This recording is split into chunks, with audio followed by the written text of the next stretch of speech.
It's a lot of things they want.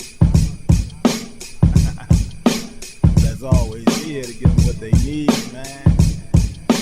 This ain't a track, me, homie. You should pace yourself. Don't talk reckless to me. You should embrace your health or do the whole world a favor. Waste yourself. Got a whole entourage and not a trace of hell. I'm just live.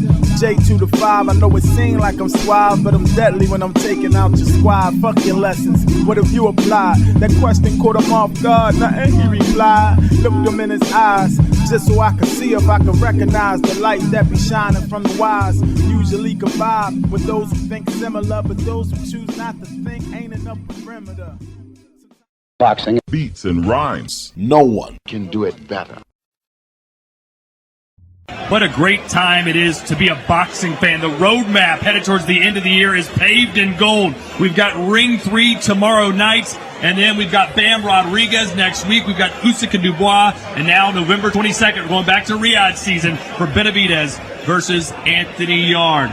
Great time to be a boxing fan. Benavidez versus Yarde. Bam versus Puma. Dubois versus Usyk. Undisputed. Taylor versus Serrano 3.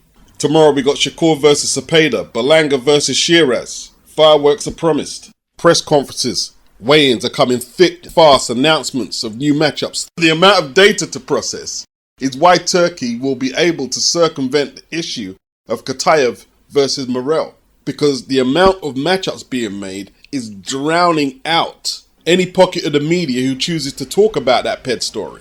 But if I'm honest, in all truth, looks like somebody's got that shut the fuck up money and they're shutting the fuck up. Man, shut the fuck up. Now, I don't know if that's good or bad. Probably bad. But the amount of quality boxing we're getting is excellent. The only person who doesn't seem to be able to find themselves a fight, unless it's with his girlfriend or the mother of his kids, is Tank Davis.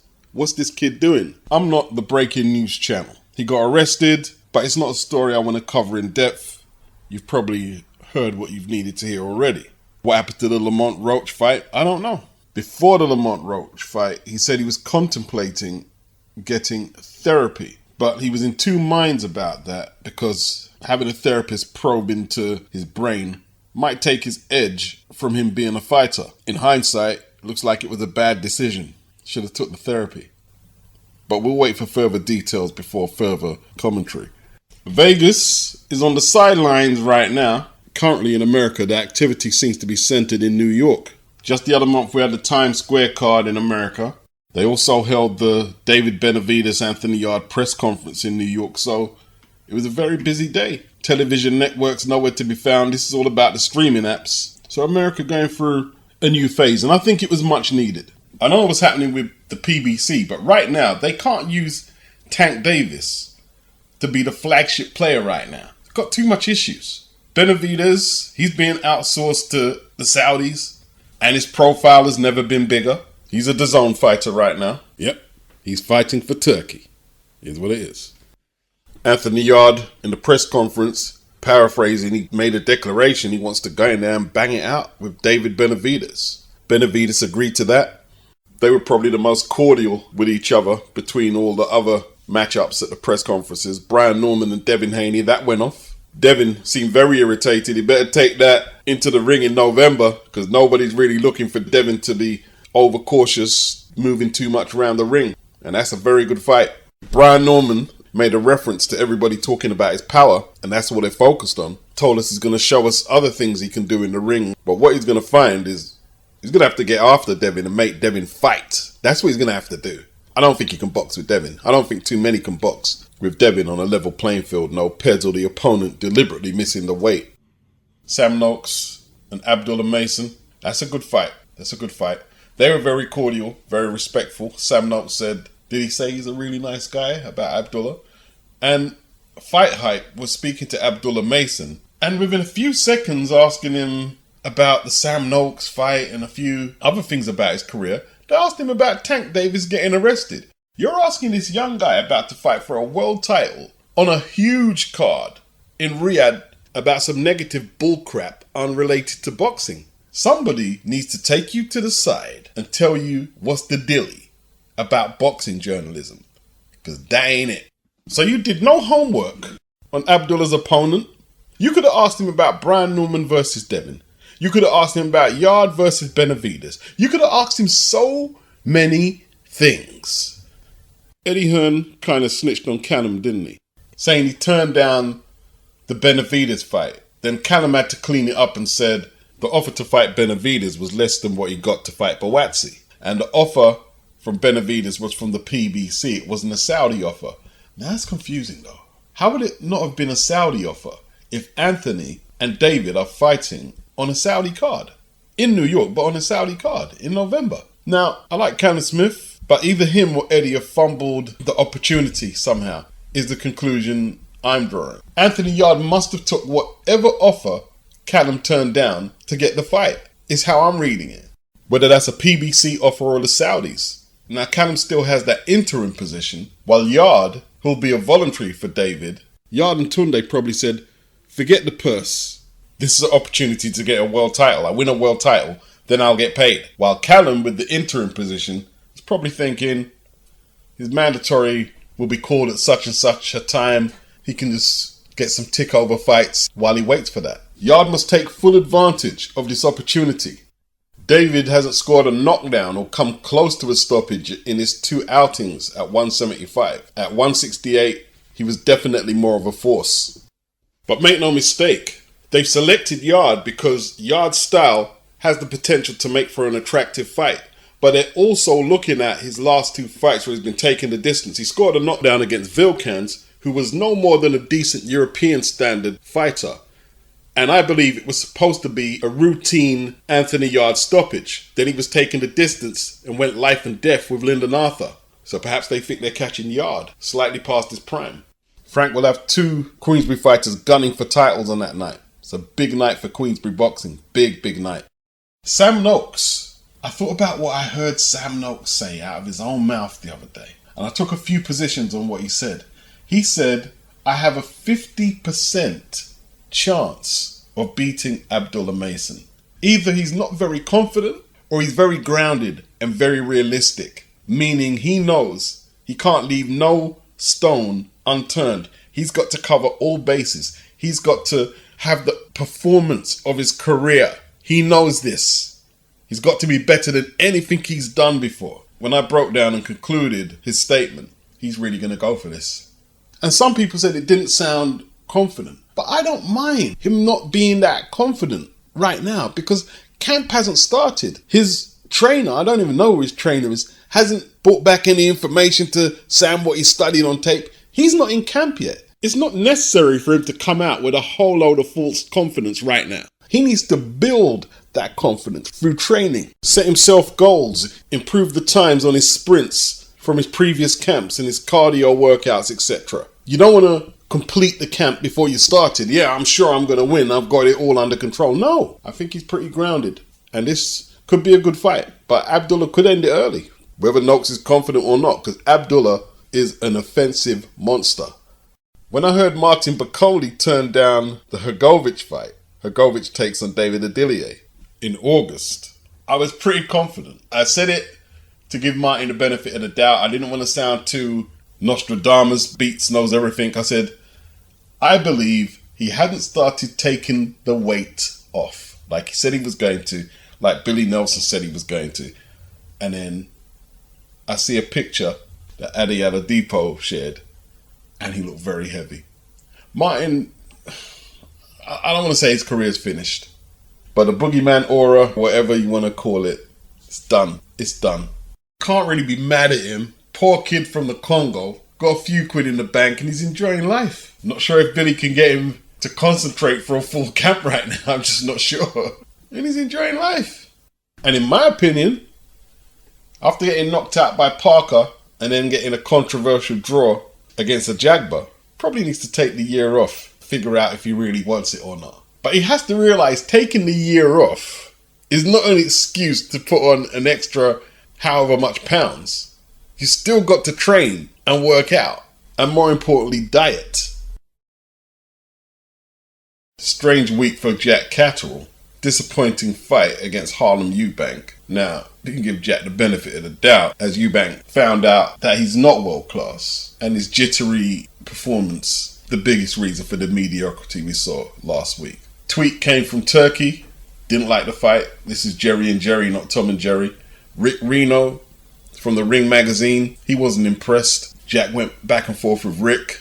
Eddie must have said something to either Rick or Turkey that, you've insulted Jack, you've got to put him on a card now. And Turkey apparently has put him on the November card. Jack said at Ryan Garcia, tagging him in a tweet, trying to get Ryan to take the fight. But I think Ryan is trying to clear up his bipolar issue. And I just want to say this. I like Jack Catterall, but Eddie trying to push Jack Catterall as a flagship player for Matchroom is not the one.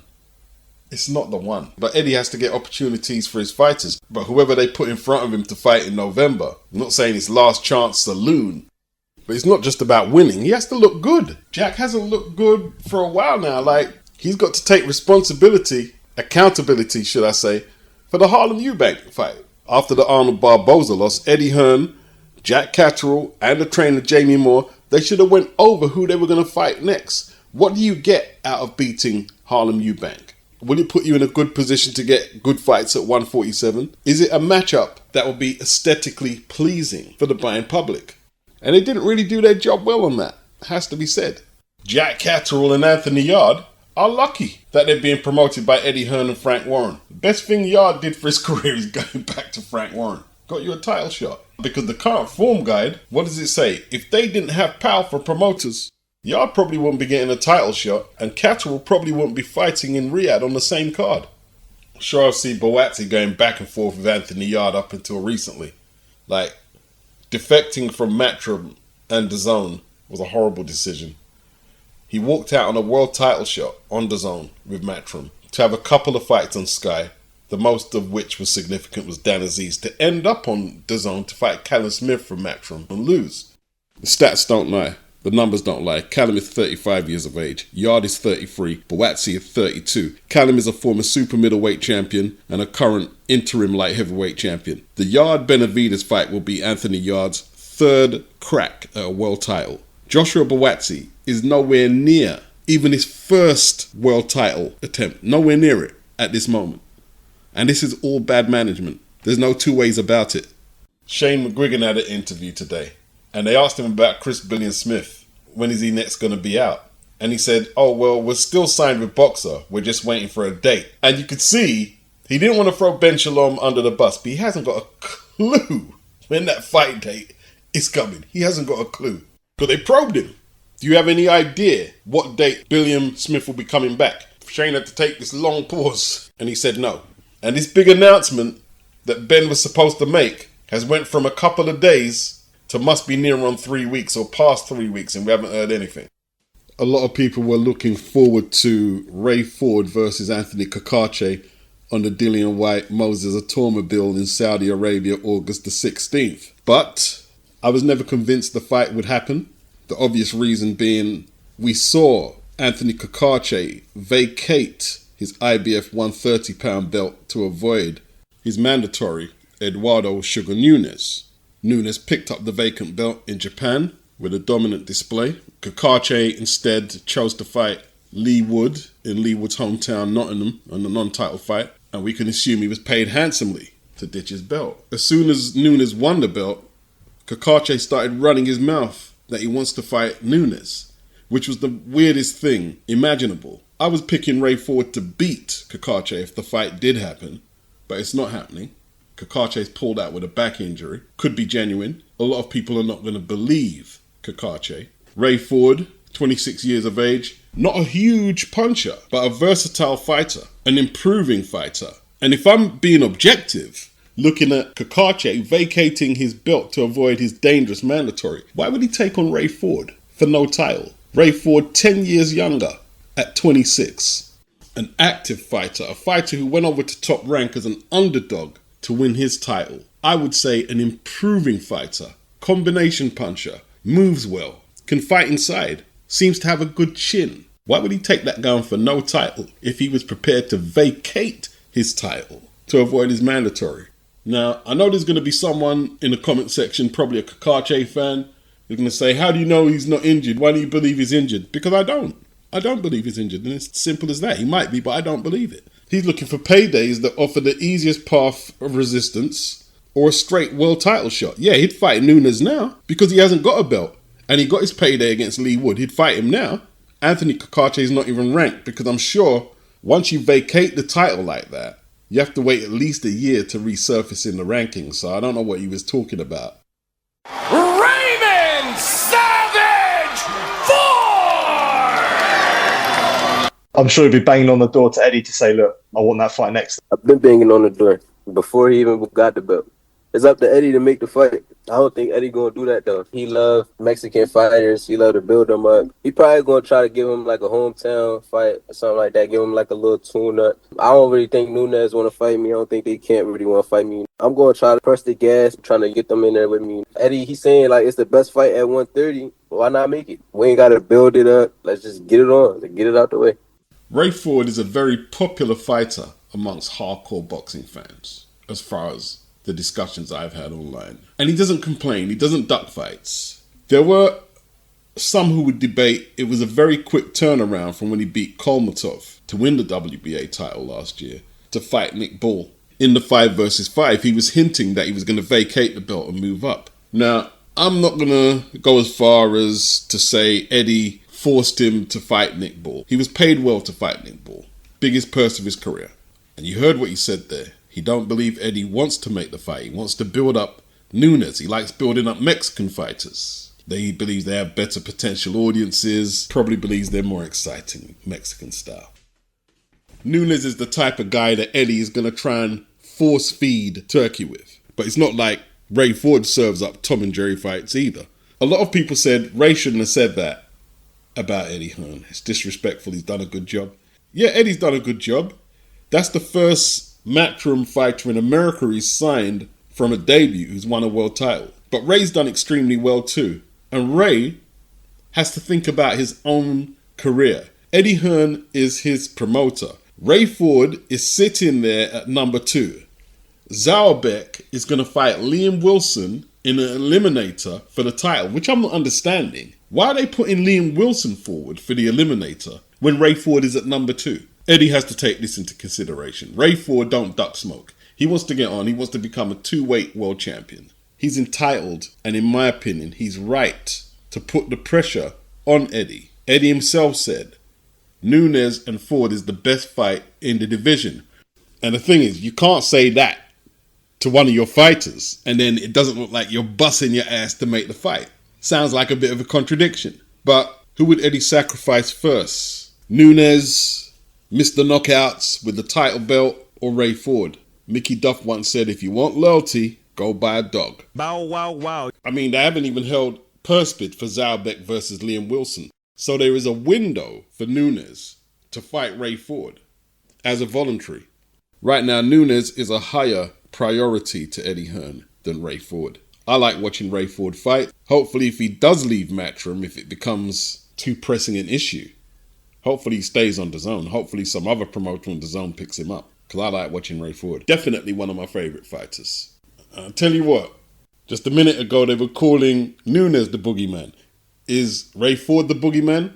I'm not going to title none of them with that title. Because as soon as people title these modern day fighters with that moniker, they unravel almost as quick as they're labelled. So I'm not going to title Ray Ford with that. Because there's definitely people out there who would fight him if the situation is right. But on a scale of risk-reward, for those who think there's more out there for them, he could find it tough to get certain fights. Yeah, he could. Maybe he should start acting like Tank Davis and Edgar Berlanga. Why is Edgar Berlanga like a day away from fight time, so preoccupied with Oscar De La Hoya? That was weird. And it's the wrong person to get into a beef with. Oscar has no shame. You can't throw the fishnets pictures at Oscar. Because as soon as them pictures came out, Oscar said, yes, that was him in it. He didn't deny it at all. Oscar don't care. He's freak off, Diddy culture. He don't care. Oscar's been doing that clapback nonsense for how long? You think a few words are going to put Oscar out of joint? And then, yeah, I think Oscar's full of crap about he's going to have fights right now. I think he's crap. Like, you're going to fight Vito. No, he's not going to fight. But if you go to step to Oscar, he's going to fight. He's going to fight. That's what he knows. He's an Olympian. He has one of the best resumes of any living boxer walking the planet now. He's not going to back down. And Edgar with all the hand-to-gun simulation thing, he did it with Eddie and he's doing it with Hamza, using the N-word, and Shakur was using it. I don't find it cringe or anything like that, but they're just trying too hard. They're just trying too hard. Berlanga wore a Tottenham shirt, so Sheeraz is an Arsenal boy, so that kind of made me want to switch sides on Hamza. And Shakur is a huge favourite tonight. He had a lot to say. Theoretically, you should be able to style on this guy. And anything less, anything resembling a struggle or an L is going to be an absolute disaster. But the secret weapon for this Zepeda guy is that punch output. How much is that going to be a factor, no matter how much skills Shakur has and Shakur's fragile hands? Obviously, Zepeda doesn't speak a word of English. He doesn't seem phased. Doesn't seem phased at all. He seems prepared to walk through whatever Shakur's got to throw. He knows what he's got to do. His strategy is not going to be complicated. Andy Lee said Berlanga is too reckless. Frank Warren has got a lot of belief in Hamza. I thought Hamza looked good on the scale. Looked like he was in the zone. He looks healthy. Let's get it. Boxing Beats and rhymes. no one can do it better. It's a lot of things they want. There's always here to give them what they need, man. This ain't a track, me, homie. You should pace yourself. Don't talk reckless to me. You should embrace your health or do the whole world a favor. Waste yourself. Got a whole entourage and not a trace of help. I'm just live. J2 to 5. I know it seems like I'm suave, but I'm deadly when I'm taking out your squad. Fuck your lessons. What if you apply? That question caught him off guard. Nothing he replied. Looked him in his eyes just so I could see if I could recognize the light that be shining from the wise. Usually can vibe with those who think similar, but those who choose not to think ain't enough perimeter. Sometimes I just get crazy with my pen flow. I could jump on any melody or tempo. We make the complicated seem simple. Me and Delirious, we like kinfo. So we back at it. Delirious threw me a track, I threw a rap at it. We got the same obsession as a crack addict. Flow crazy, should be inside that room padded. And I ain't doing this to gain status. It ain't me, but a lot of people claim that it's the dopest shit they ever heard, and I concur with them. The problems they be facing never occur with them. I tried to tell them I'ma never lose my touch. They flow sound broken, they could use a crutch. And I be riding on these tracks so much I could use a clutch. I done shook off all the rust, I done picked the microphone up and blew off all the dust.